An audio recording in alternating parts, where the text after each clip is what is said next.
We got a really good episode today. Today we're going to talk about why you really need to be skeptical about what you read in the media when it comes, well, in general, but when it comes to investing and politics and everything. So first of all, we're going to take a look at the market today. And the market went up a good amount. I think it went up just short of a point on the Dow, but we went up 4 points, which is, we'll take that. It's kind of nice.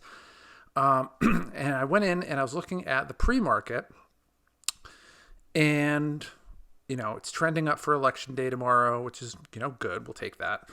But then I saw this headline here: stocks zoom higher as Wall Street predicts Joe Biden will win. And I'll tell you, first of all, the market doesn't. They just want to get rid of unpredictability. So whether Trump wins or Biden wins, I don't really know that the market's picking one versus the other. I mean, the market's done incredible under Trump. At the same time, Joe Biden's beating Trump 5-1 and raising money from Wall Street. So, I mean, they're kind of at a point where they're going to win either way. So I read this and I'm thinking, okay, come on. I might be young, but I wasn't born yesterday. And then I realized it was CNN Business. Now, overall, they're probably a little bit better than the main CNN site. But I saw this and I'm like, this is a piece of propaganda. This is for somebody who's reading this and thinking, oh, even the people on Wall Street think Joe Biden's going to win. So, if you're voting for Trump, it's maybe you want to stay home. If you're voting for Biden, then you want to go out and vote or whatever it is. It's propaganda. So I wanted to see if that was true. I wanted to see what was out there. So maybe I'm wrong, but that was my initial thought. Okay, that doesn't make any sense. What I know of how the media landscape works, having worked in it, it just didn't seem like it was the case. So I went around taking a look at different things. And this is obviously the article talking about whether they think Joe Biden will win. So I went in and I just did a simple Google search today. Why are stocks rising today? I mean, that's a great thing. You can take a look at that and you'll get a sense on what people are saying. So number one, I took a look at Investors Business Daily. They are anything but partisan. They're the Green Party. They just care about money. Okay. So Dow Jones today stocks take pre-election bounce. Electric automakers rally. PayPal rise ahead of earnings. So really what they were saying is that the reason that the market was going higher today, this was their theory on it, was a dose of October manufacturing data help feed a rebound ahead of the election, which makes a lot more sense. I mean, if you get an economic report on manufacturing, that's typically that's a downhill type of number. The more manufacturing, the more store orders, the more purchases. But really, it's not the manufacturing driving it. It's the stores are selling more stuff, so they place more orders for the stuff they're going to sell. And then the people that manufacture it make more because they have more orders. So really, when you see this, it just tells you there's a solid amount of demand out there that's fueling the manufacturing. And so we took a look at the October data, and it says, it's actually really, really good. So that was number one. Second one, I went in here and I took a look at Markets Insider. Again, as far as I know, they are completely nonpartisan. They're probably part of the same Green Party, cash money. So global stocks rise after China data soothes some nerves a day before the U.S. election. So partly offsetting tighter lockdowns in Europe. And that actually makes a lot of sense because they're talking about, you have this really good information, and then part of it's mitigating a little bit of some of the bad information coming out of Europe. And if you have really solid China data, because there's a lot of manufacturing in China, it's the same thing that we read in this article. So, but this one's talking about domestic manufacturing. This one is talking about Chinese manufacturing.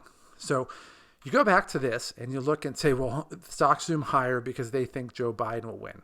I mean, who are you going to believe? Seriously, that you believe Wall Street is this massive conglomerate full of high frequency trading algorithms went higher because they think one candidate's going to win, versus people who say that it's going up because domestic manufacturing is doing really good and the data from Chinese manufacturing is doing really good. I mean, it's pretty obvious it's one versus the other. So if that's the case, we want to take a look at, see if there's anything out there domestically when it comes to coronavirus. I mean, all this stuff we're doing has to do with coronavirus. So we look at San Diego, and I'm not going to go through the whole data, but basically the last number of people that died all had underlying medical conditions, and it is literally, it's just like taking attendance at an AARP meeting.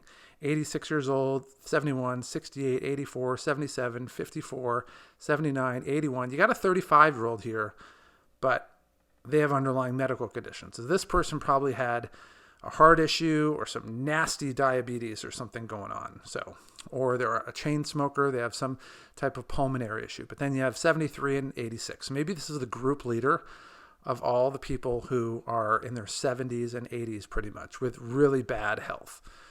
So then we go to the national trend. And again, all of it in information. I'm not going to go into all this data, but basically the data is either going down, it's already down, or it's trending down. So that one's looking really good, and that has to do with, here, we'll zoom this in for you. That has to do with percent positive, so that's already really low. Hospitalization rate, that's low and tanking down. Percentage of deaths, absolutely collapsing right there. Percent, what is that, CLI, and that one's low, but maybe going on up a little bit. And percent ILI, which I'm not really sure what that means, but that's the lowest number of all of them. So we go to the data here, and this one's a really good one. If you go to Centers of Disease Control Prevention, the CDC COVID data tracker, I love the charts that they have here. We're not going to hit all of them, but this one's a really good one. Cases by age group, pretty good bell curve as it comes here, but most of the people that are getting it are 18 to 29, probably because they're out and about, working or in school or something like that, where they're touching, it's more points of contact than anything else. So, and then deaths by age group, it's what they called the boomer eraser early on. The older you get, the bigger problem is. And until you get 50, you really have no problem whatsoever at all. None. And realistically, once you get past 70, that's where the problems start to hit. Because you look at the number of cases dramatically drops here, and the number of deaths go really up here. So unless you're in the 70s, it's not a problem.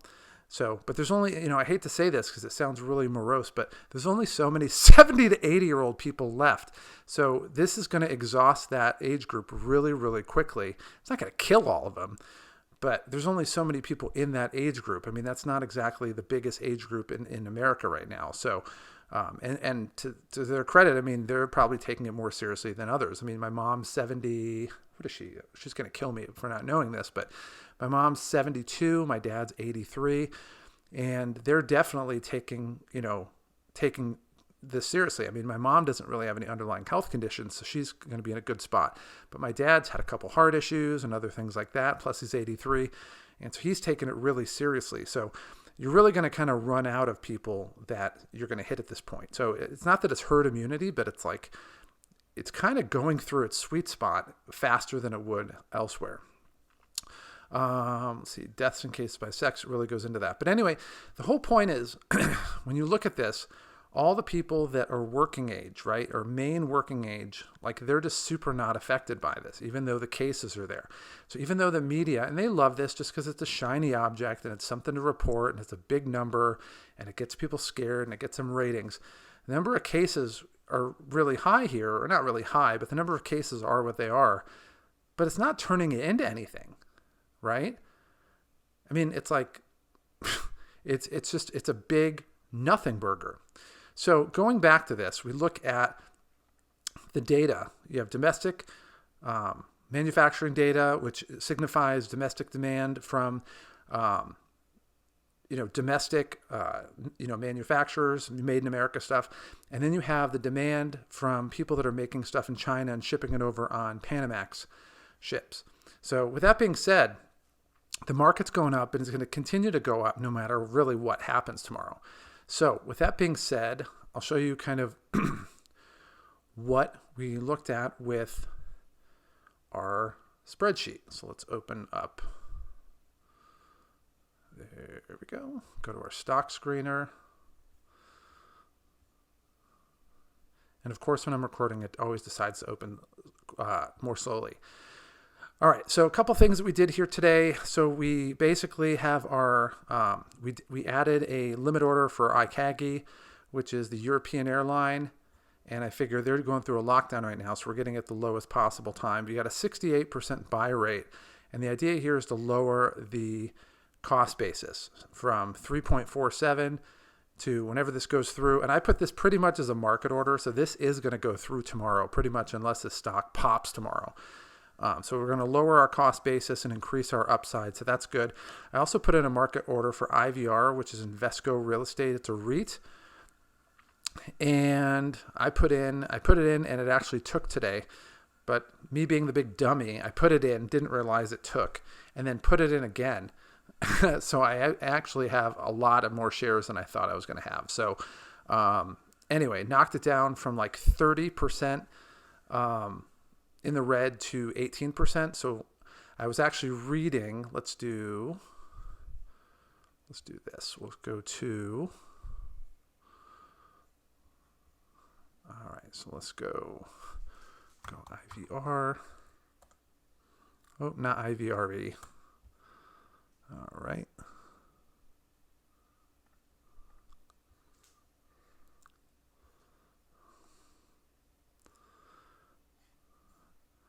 All right. So seeking alpha, and for those who don't know about stocks, alpha is basically a change in the value of your stocks, basically. Boom, boom, boom. Said that unfortunately the stock hasn't done much in that time. And where is? Yeah, they said the odd thing is we stand by our view that the company is emerging from the ashes. It's getting better. The key metrics show this. At least Q2 is back in late summer. Earnings will be out soon. They're going to be out on the 9th, which I think is Monday. But let's check in on what we saw in Q2. Things have improved based on where they've seen REITs. They raised its dividend 150%. And that's really key for when everything cratered. Pretty much everything got rid of their dividends because they wanted to preserve cash. So, but they actually increased their dividend up to 150%, which is beautiful. If I just bought a whole bunch of stock, that's awesome. Let's see. And then there was one.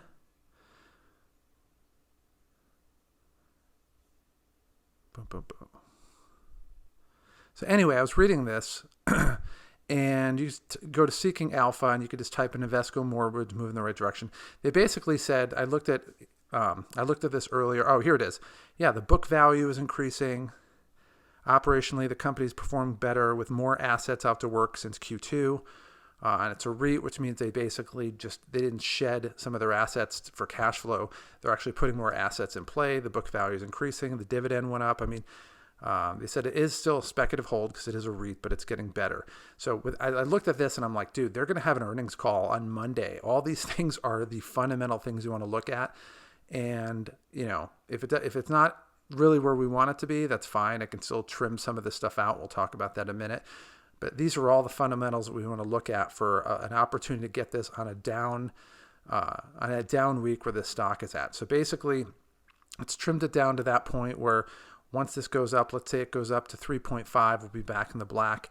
But realistically, one of the things that I did as well was I put in a sell order at 2.75 for just the extra purchase that I made today, just to get back some of our cash flow that we can spend it on some other things. So overall, things are going really well today. We are back from 73% gain to 81% gain. And I'm telling you, after the election's over and people start settling down and actually making logical decisions with their money instead of being fraidy cats, you're going to see some of this pop. So I always tell you guys, buy low, pay attention to your cost basis, and be ready to take advantage. Be fearful when people are greedy and greedy when people are fearful. I'm doing that right now. And I'm telling you, you're going to see stuff pop quick. So make some moves, do what you got to do, get yourself set up. And when the market gains, because all the fundamentals are pointing in the right direction, it's time to make a ton of money. With that being said, I will see you tomorrow. To get more information on the sales cheat code, go ahead and click on the subscribe button below. Also, down below in the video description, down there, there's a link that takes you to our website that gives you additional content, some additional freebies that we have, and gives you information on some programs that we have that have been proven to help people to make sales easy so that you can make the kind of money you want, live the lifestyle that you've always wanted, and not have to struggle in the process. And what might be the coolest thing of all is you don't have to put much effort into it. It truly is a cheat code that most people don't know about.